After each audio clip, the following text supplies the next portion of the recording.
ഇന്നിനി എന്തായാലും പോവണ്ട. അയ്യോ മുത്തശ്ശി, ഇത്രയൊക്കെ കണ്ടിട്ടും പിന്നെയും കുട്ടിയെ പറഞ്ഞു വിടുകാന്ന് പറഞ്ഞാല് അതെന്തോ പാതകം ചെയ്യുന്നത് പോലെ. മതി, ഇന്നത്തെ ഒരു ദിവസം വരുന്നില്ല എന്ന് വിളിച്ചു പറഞ്ഞേക്കാം.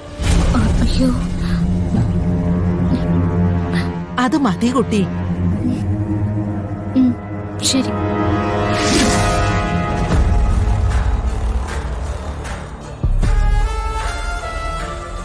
സമയം ഒരുപാടായല്ലോ മാഡം. ഇന്ന് പാതിരാത്രി വരെ ആയാലും അമ്മയുടെ മോളുടെ ഒളിച്ചുകളി കണ്ടുപിടിക്കാതെ ഞാൻ മടങ്ങില്ല.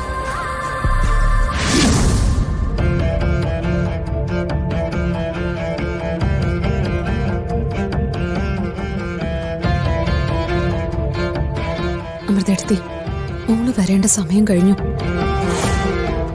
ഏട്ടത്തി ഒന്ന് വിളിക്കൂ.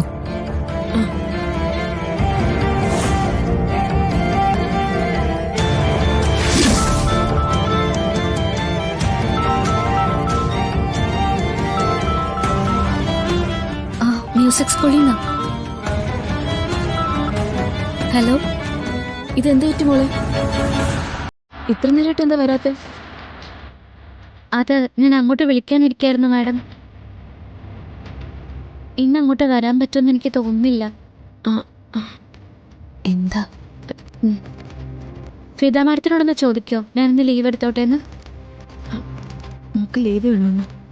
ലീവോ? ഫിദമ്മയുടെ എൻ്റെ അടുത്തുണ്ട്, നേരിട്ട് ചോദിച്ചോളൂ. ഹലോ മോളെ. മാഡം, അതെന്താ ഇന്ന് ലീവിന്റെ കാര്യം പറഞ്ഞേ? എന്ത് പറ്റി?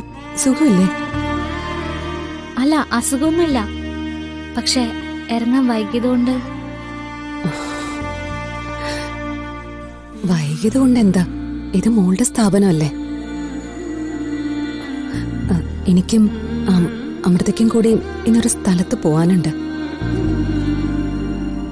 സ്കൂളിന്റെ ചാർജ് മോളെ ഏൽപ്പിച്ചിട്ട് പോവാന്ന് ഞാൻ അമൃതയോട് പറഞ്ഞേ. ഇനിയിപ്പോ അയ്യോ മാഡം, എന്നാ ഞാൻ അങ്ങോട്ട് വരാം.